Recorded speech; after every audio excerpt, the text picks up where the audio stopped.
Bonjour et bienvenue pour cette 36e édition de Easy Weekend Project. Aujourd'hui, dans le tutoriel, je vais vous montrer comment convertir une onde carrée en onde pure sinusoïdale de 50 ou 60 Hz. Ceci à partir d'un générateur de pulse 555, pulse avec modulation, et d'un circuit RLC en série.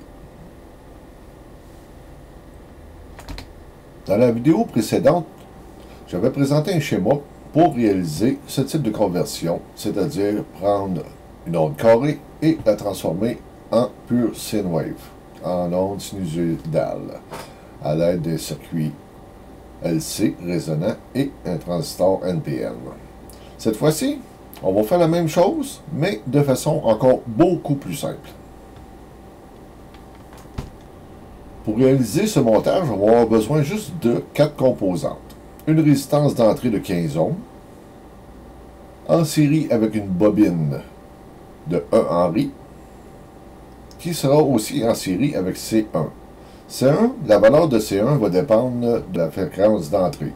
À 60 cycles, on va utiliser un condensateur d'une valeur de 6,5 microfarad.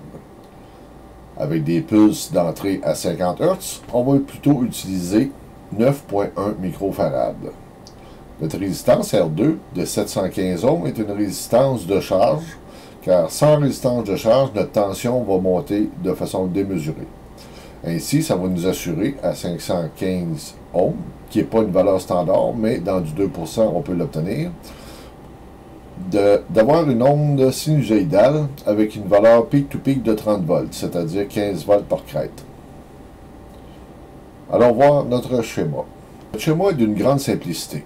D'abord, on a notre signal d'entrée en provenance de notre générateur de pulse 555 ou un module PWM qui génère des pulses à 50 ou 60 Hz. On passe par notre résistance de 15 ohms. Ensuite, en série avec notre bobine de 1 Henry et de notre condensateur.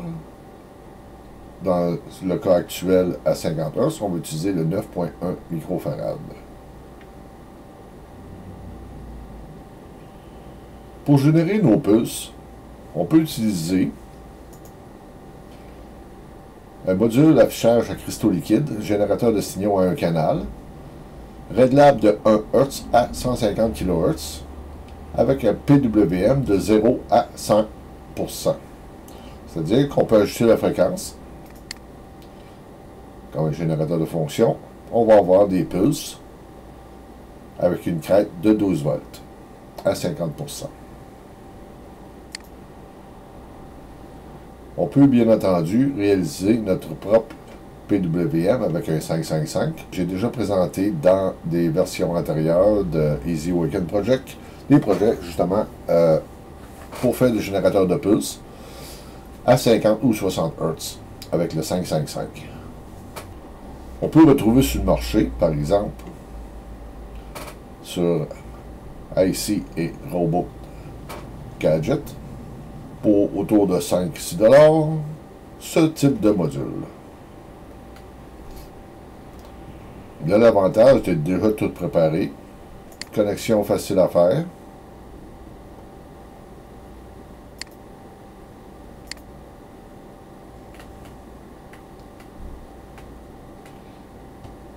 la tension de travail est de 3,3 volts à 30 volts.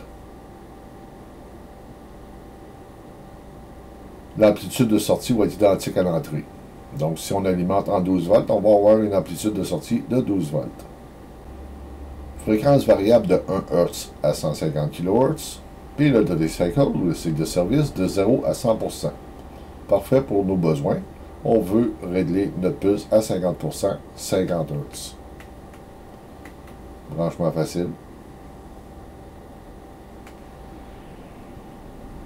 En mode de sortie et en mode de réglage. Revenons à notre schéma. Pour bien suivre notre signal d'entrée, j'ai ajouté un oscilloscope à 4 traces, dont le canal A est relié à notre générateur de pulse. TP1 qui est notre point de test à la sortie de notre résistance avant notre bobine. Et notre signal de sortie à out. Et SIN pour onde sinusoïdale qui va être relié à un générateur de fonction pour faire une comparaison entre un générateur de fonction en onde pure en sinusoïdale et ce qu'on obtient avec notre petit schéma. Si on regarde notre oscilloscope à double trace, on va pouvoir voir notre signal d'entrée et notre signal de sortie. Donc en rouge, on a notre clock, notre pulse provenant de notre générateur PWM, réglé à 50 Hz, 50% de cycle on, 50% de cycle off. À la sortie de notre bobine, à la jonction de notre condensateur, on a notre pure sinusoïdale.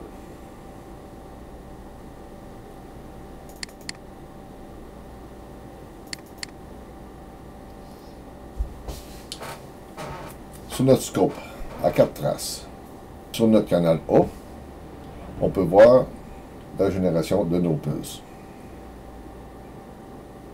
50% on, 50% off. Le point de test 1 sur le canal B.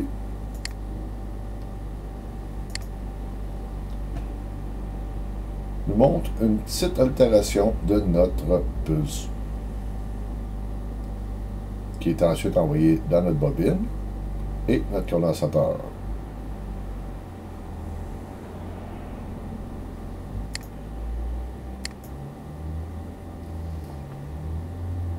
Notre output, qui est au canal C, nous donne notre onde sinusoïdale.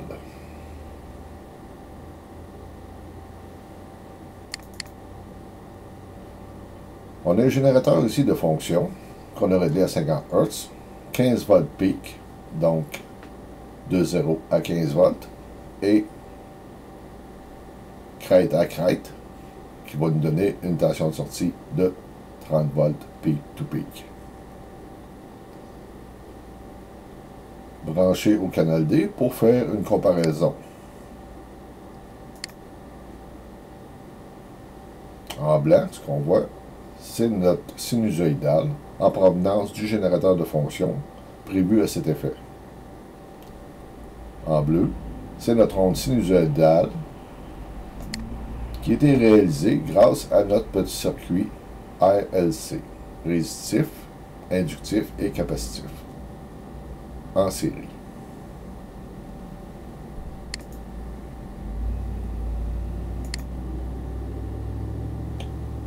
On peut constater un décalage entre les deux.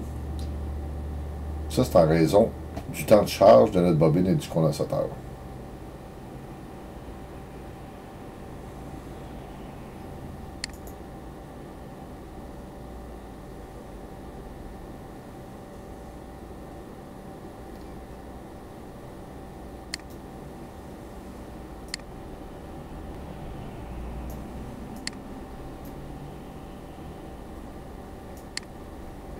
Notre signal d'entrée.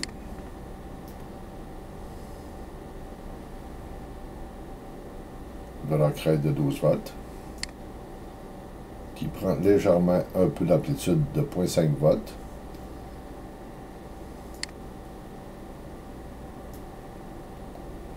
À la sortie de notre circuit RLC, on obtient une tension crête de 30 volts. Toujours à 50 Hz.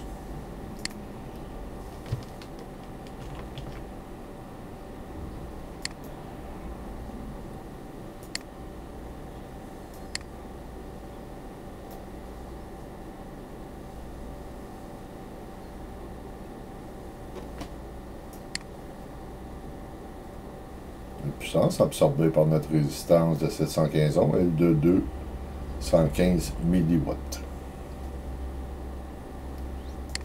Pour notre résistance R1, à peine 19,23 mW.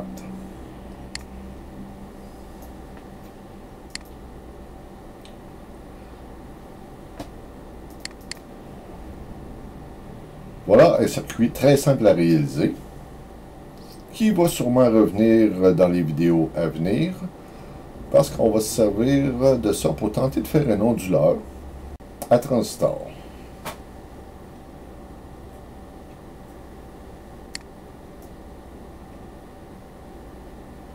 J'espère que vous avez aimé cette vidéo. Si oui, cliquez sur j'aime. Je vous invite à vous abonner. Ça nous encourage à poursuivre avec d'autres projets, d'autres vidéos. Je vous dis merci de votre attention et à très bientôt.